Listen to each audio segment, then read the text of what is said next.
Whoop, whoop. Welcome to episode number 44. And we are here to finish time management. And as you can see, we are 1 minute ahead of 9:30. Ooh, what a cool time to start. So I thought I would ask Google about time management. And I just did something very simple and I wrote in time management. And it says it's the process of planning and organizing how to divide your time between different activities. It involves consciously controlling how you spend your time to increase efficiency, productivity, and effectiveness. Effective time management allows individuals to accomplish more, meet deadlines, and balance various commitments, including work, social life, and personal interests. So as we go into that, there are many, many things, and one of which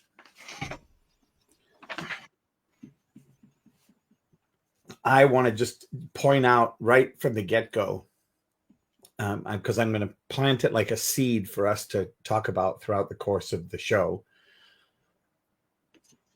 Most people don't know how to say no. Very true. To the detriment of life. And this is kind of very tongue-in-cheek, but life, liberty, and the pursuit of happiness. And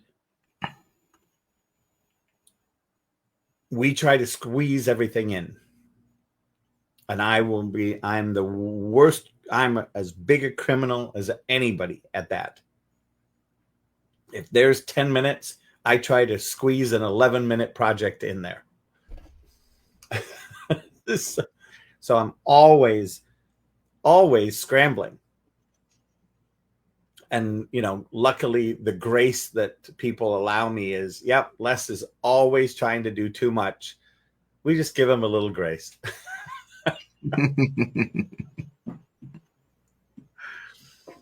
And part of it is, for me,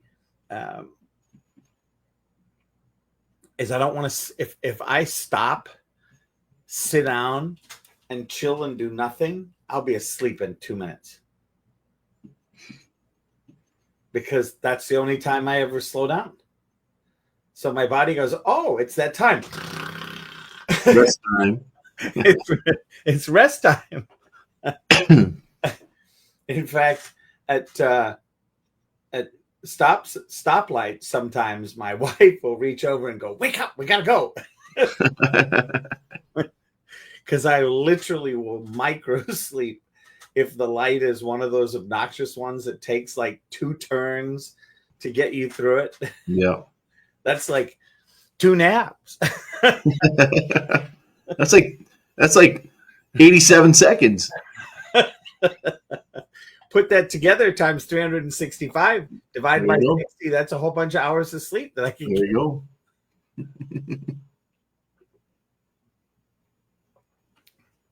So last week we covered why time management matters.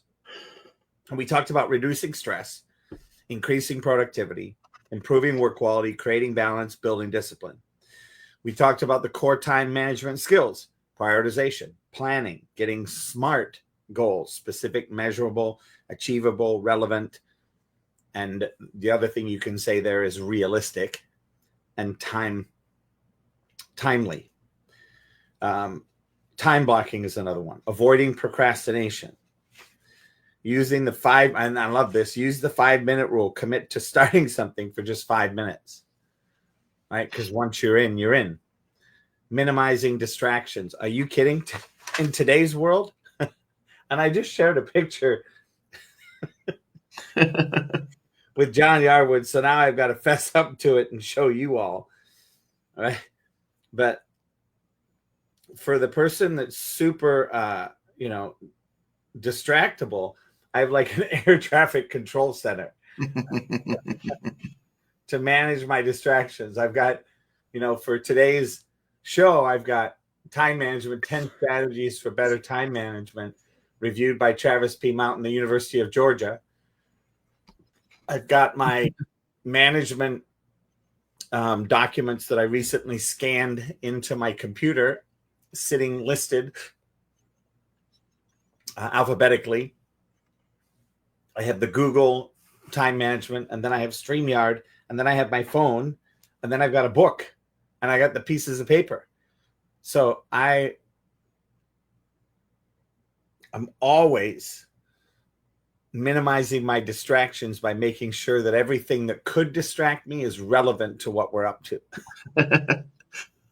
Productive distraction. Exactly. And it allows me to go to or say something about, what it is. What are we up to?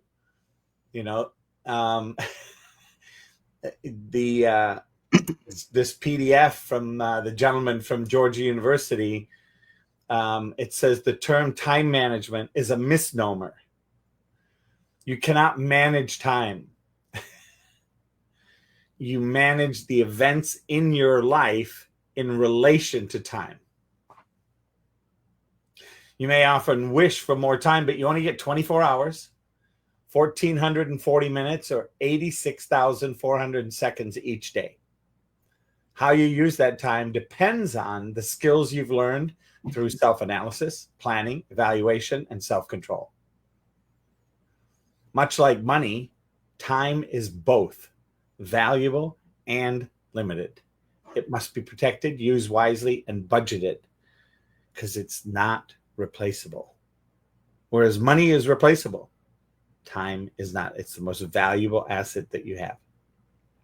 So today we're going to talk about tools to help you with time management. Before we get into that, I just want to catch some of Mr. Yarwood's thoughts on time management from our last meeting and some of the things that he deals with on a consistent basis.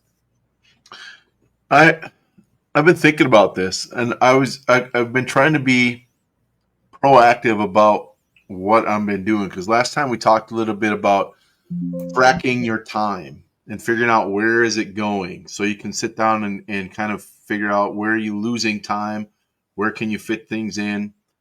And one of the things I find myself doing, and I guess not that I didn't realize it, but I didn't think a whole lot about it, is preparing for the next day the night before.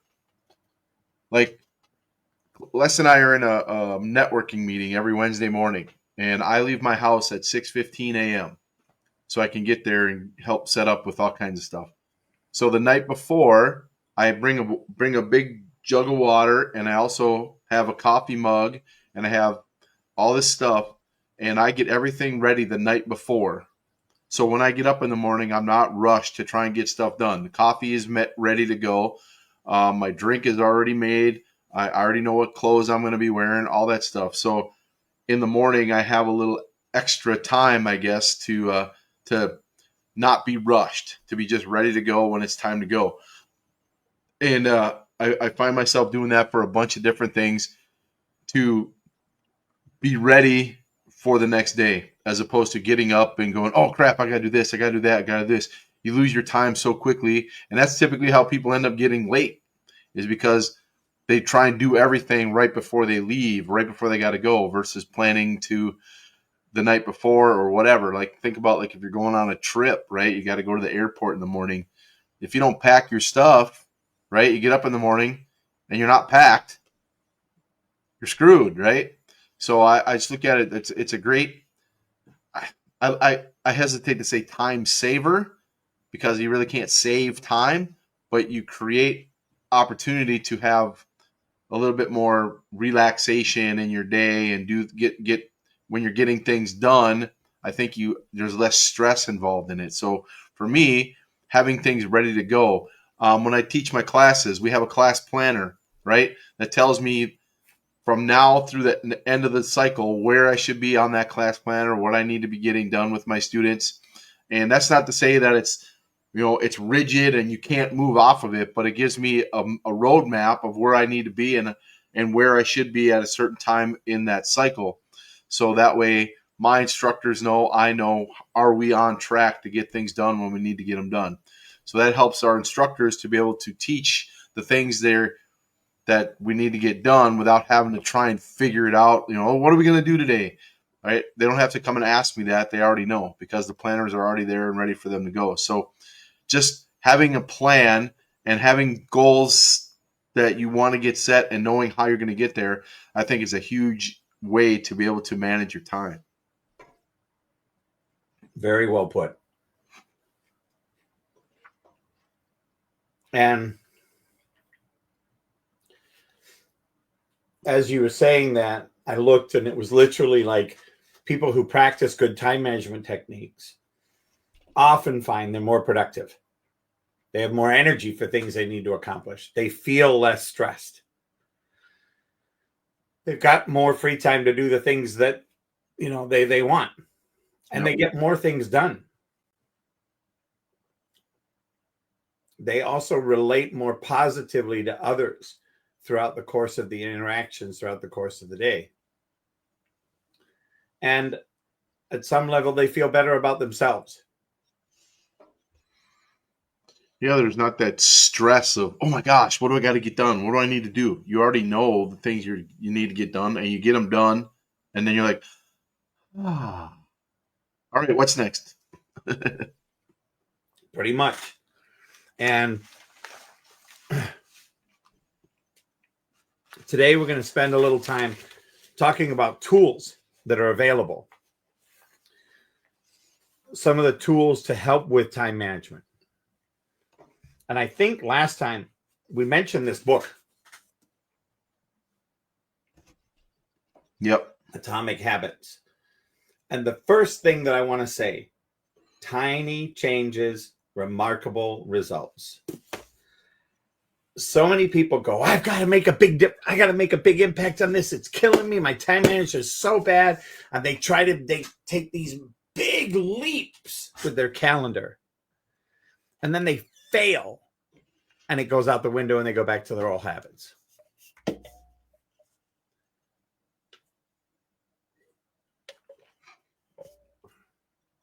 Tiny movements make a big difference. Micro adjustments. Yep. Small iterations.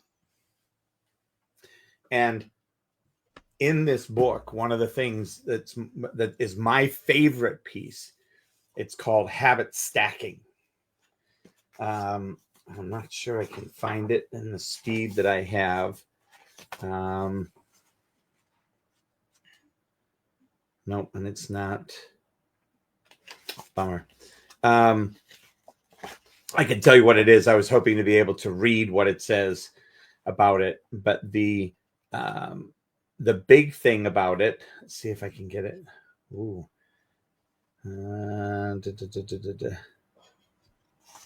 Shape your habits. Make it obvious. Tiny.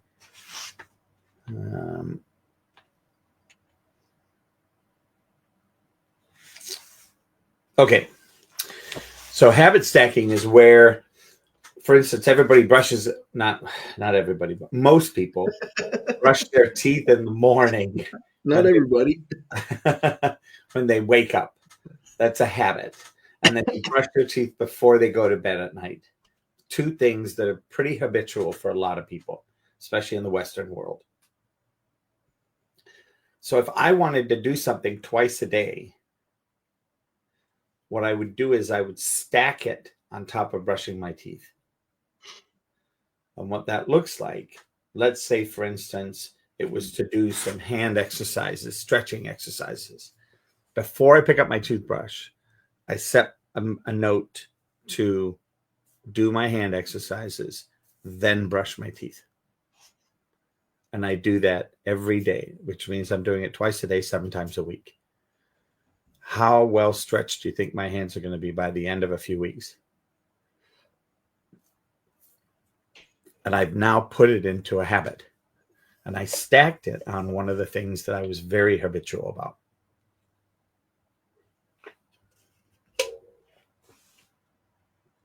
Brushing my teeth. So therefore, take a look at this. Listen to the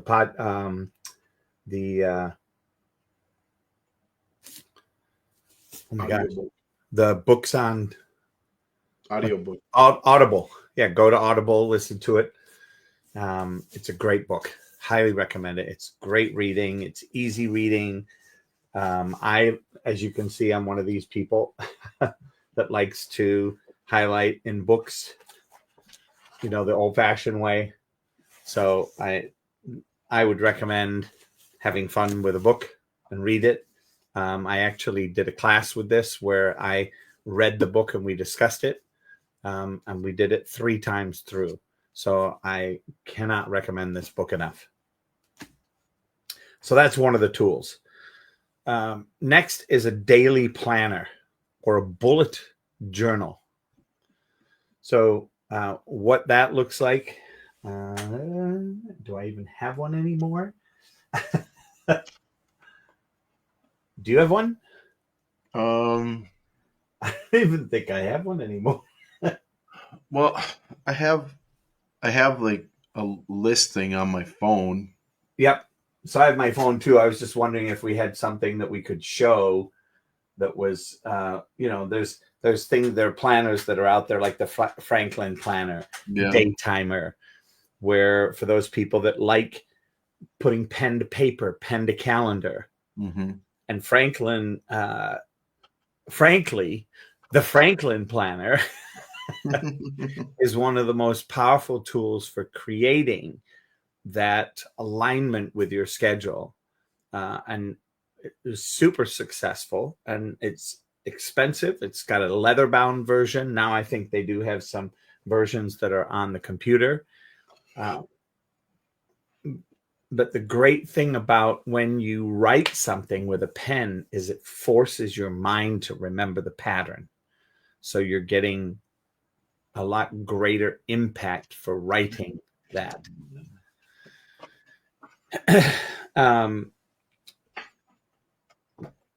Many people say there's ways in which to work. Work for 25 minutes, take a 5-minute break. Apple has a thing where after 45 minutes, it'll buzz you and you have to stand up. Right? So do Fitbits. Fitbits do the same thing? Okay. Yep. It'll say, hey, time to move. All those things are really good reminders. And there's task apps out there like to-do lists, Todoist, Notion, or Asana. One of my favorites that I've been using for years and I'm still using it, even though Microsoft bought it out. It's that little check mark right by my finger called To Do. And why I like it so much. So if I look here, Cullen's New Hope, here's a few things that I have to do. Screw 1.5-inch stainless steel. Put in bulbs with fluorescent overhead. Now I've done that. I did it. It got finished today and checked. And I can put it in my complete, and it goes down. I push that and you heard it ding, and it goes down in the completed. Now, I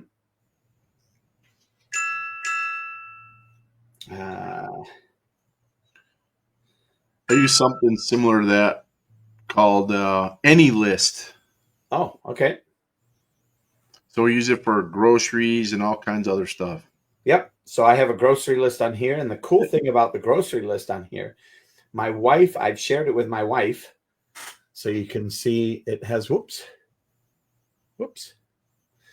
It has a little person. What is that?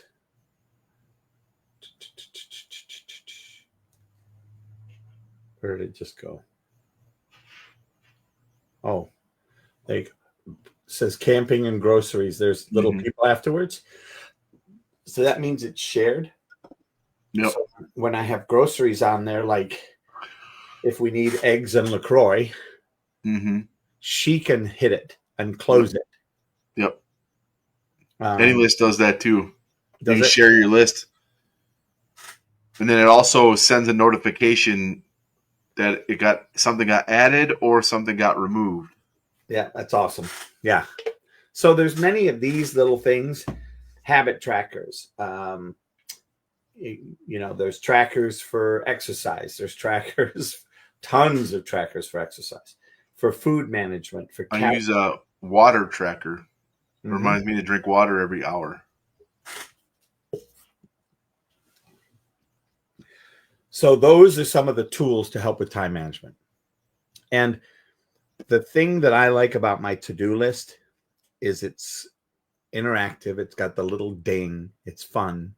I can share it, and it keeps me on task. Now, one of the things that I love in here, it's got 23 movies for me to watch. Because people talk about movies, like The Wolf on Wall Street, which I've just watched recently. The Man Who Knew Infinity, right? That was a phenomenal. Highly recommend that movie. Twists and turns. So anyway, movies to watch, great opportunity as another list thing. Books to read. I have one whenever I'm in a conversation and somebody says, "Oh, you should read this book." I add it to my list. Any thoughts, business thoughts? Hey, I should be doing this. Because we all know that if we don't write it down, we're going to forget it. What was I thinking about again? Oh, crap. Yep. And, I put restaurants or coffee shops that we want to go visit, ice cream shops, mission trip list. When I go on a mission trip, the things that I know, if I don't have them, I will forget them. Yep. We've got travel lists. I'm going to the Boundary Waters next in August, so we have a list of all the gear we need, all the food we bring, all that stuff, so we don't have to remember it. It's already all there on a list. Yes. And every year you can add to it. Yep.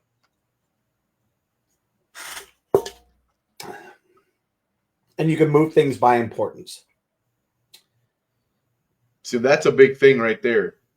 Prioritize. Ooh, yep. Right? So you got something at the top of your list that isn't necessarily something that needs to get done right away. You can slide it down and move something up that's more important that needs to get done now. So I wanted to share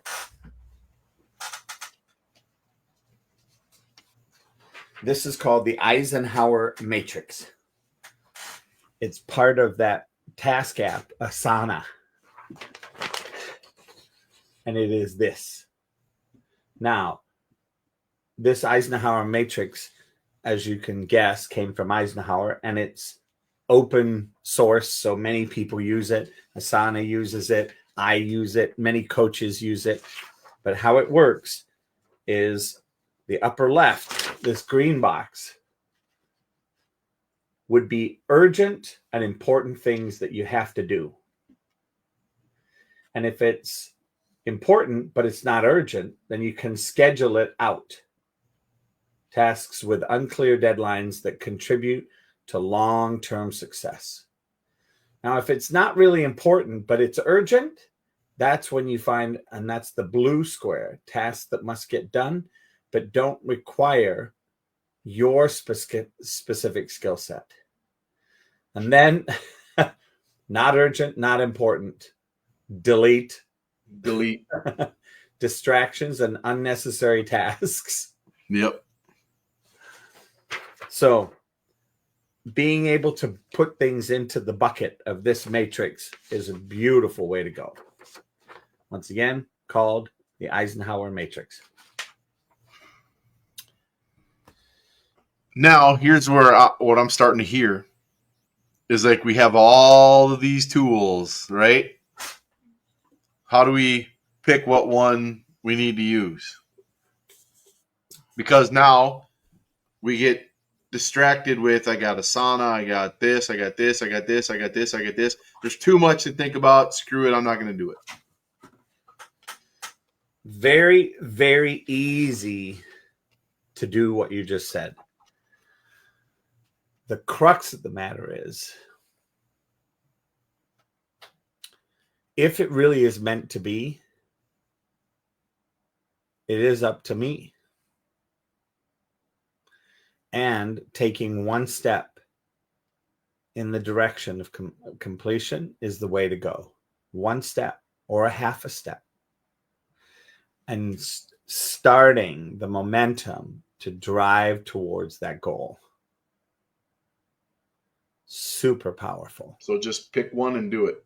Pick one and do it.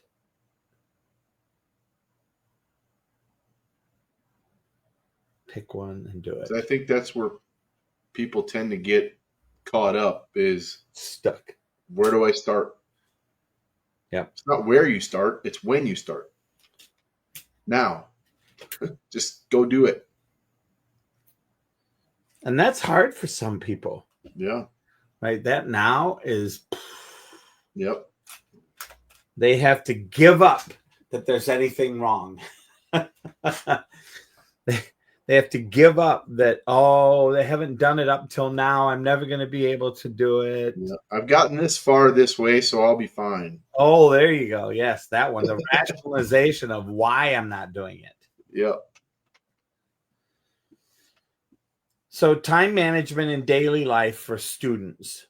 Plan study sessions. Avoid last-minute cramming, and make time for activities.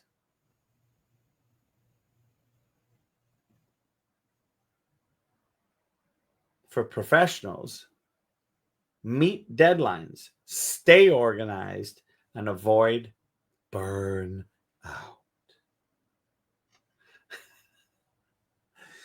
For families, balance work, kids' schedules, self-care, and household responsibilities. And the one thing that I want to point out about this last statement: for families, balance work, kids' schedule, household responsibilities, self-care. I think when we talk about priorities, I think that's number one. Because if you're not taking care of yourself, you're not able to take care of others. Right? When you fly on an airplane and they say, if the mask drops down because of oxygen, what do they tell you? Whose goes on first? Yours or somebody else's? Yours, always. Yours. Otherwise, you can't help anybody else. Same thing. Take care of yourself. Do your physical activity. Do your meditation. Do your putting lotion on your hands. Whatever it is, right? Take care of yourself first. That way you can take care of others. 100%. 100%. So any final closing thoughts on time management, Mr. Yarwood? I pretty much already said it. Just start doing it. Make it a habit. It takes time to get it to where it sticks, because you're going to get to a point you're gung ho, right? When you start, this is awesome, this is great, I'm going to do this, it's going to be so good, and then you allow other things to get in the way. Well, and the ironic statement you're going to hear is, I don't have time to manage my time. I don't have the time to figure out what I need to do. I'm too busy. Well, that's why you need it. So you just got to do it. Just start doing it a little bit at a time. Prioritize your morning, your first half hour that you're awake. Okay, what am I going to do when I wake up? And just do it. Write it down, figure it out. Or plan the night before. Okay, here's what I want to do tomorrow. Here's the things I need to get done. Just write them down. It doesn't even have to be in an app. It could be on a freaking, a scrap piece of paper sitting in your kitchen. Just write it down. And if you get coffee in the morning, put it right next to the coffee pot. You'll see it right there. Oh, that's right. I got to do these things. Location. It's the easiest way to get rolling with it. Yeah. And, that's another version right there. That's another version of habit stacking. Yep. It's really great. Just 2 or 3 things to start with. Say, I got to get up. I got to make coffee. I got to get my kids up. I got to whatever. Just get started with it. And then every day or every week or whatever, add one more thing to your list to get done.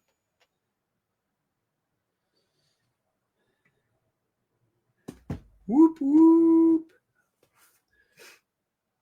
Yeah, you don't even have to pick an app. You don't have to pick Asana. You know, whatever. Piece of paper, little note piece, and a pen. You'll be amazed at how much you can gather. Yep. And as you're going out throughout your day and you remember something, write it on your sheet. Yep. And then when you get done, cross it off and go, yes. Well, Dawn Bennett just said hello to us. Oh. She is on Facebook and just sent us a heart. Hi, Dawn. Hi, Dawn. Thanks for stopping by. And with that, I'm going to go ahead and close this pop stand. Yep. Go get stuff done. Woohoo! If you got time to lean, you got time to clean.